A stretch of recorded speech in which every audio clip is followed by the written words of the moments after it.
Welcome back to Rural Health News, the segment of Rural Health Today where we fill you in on the latest in rural health headlines. We'll cover 3 headlines in today's episode: what's most urgent, a rural health damage report, and a success story to send us into the week.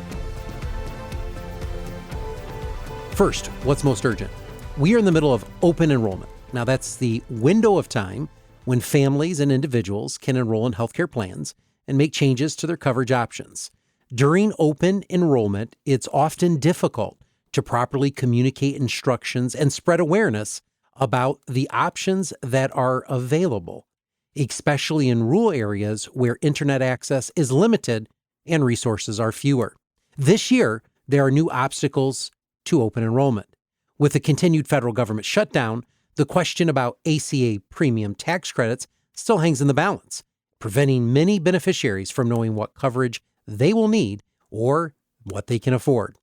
While some furloughs on CMS staff have been recalled, the administrative support needed for open enrollment is severely limited. This places a strain on staff and slowing down the enrollment process altogether. Many individuals and families are facing hard choices during open enrollment, and their case is not helped by the panic and confusion around what will happen to the ACA marketplace and other forms of healthcare coverage. On to the damage report. Let's review the damage to rural health that we have seen since the start of 2025. And so far, here's what has been closed: 22 hospitals, 26 maternity services, and 18 behavioral health facilities. That is devastating to our rural communities. Now let's look at healthcare staffing cuts since the start of the year. Not only do we have the complexities of these hospital closures, but also hospitals that remain in operation that have cuts to their staffing ratios. The Health and Human Services alone has cut 20,000 positions. The U.S. Department of Veteran Affairs has committed to and has started the process of cutting 30,000 positions by the end of fiscal year 25. Major healthcare systems also have cut around tens of thousands of positions, and that's not even including the jobs that have been eliminated as a result of the hospital closures.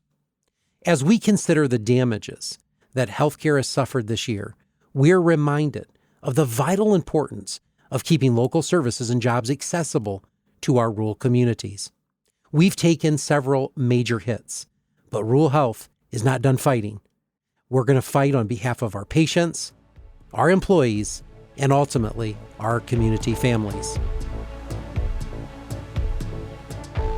Today's success story comes from the rural county of Colorado, where suicide numbers have been rising lately. Rural areas are known for higher suicide rates, and between the years 2000 and 2020, rural suicides have almost doubled, and that's according to the CDC. The cause of this is often credited to the extra stress and isolation that comes with living in rural communities. In Routt County, Colorado, a small team consisting of a sheriff's deputy and a licensed clinical social worker is working to change this trend. Their new suicide prevention program targets suicide along with other emergency calls related to mental health issues like domestic violence.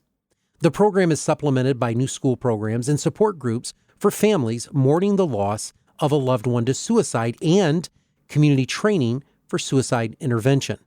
As the program gains traction, more community agencies are getting involved as they rally around the shared mission to prevent suicide and support individuals struggling with depression.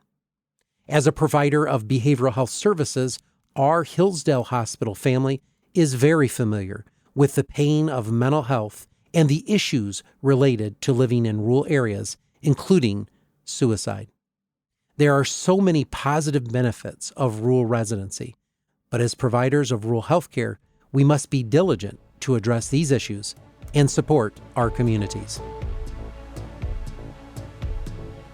Thank you for our sources for this episode: MHK, Medicare, X-Talks, VA News, Becker's Hospital Review, the Colorado Sun, and the CDC.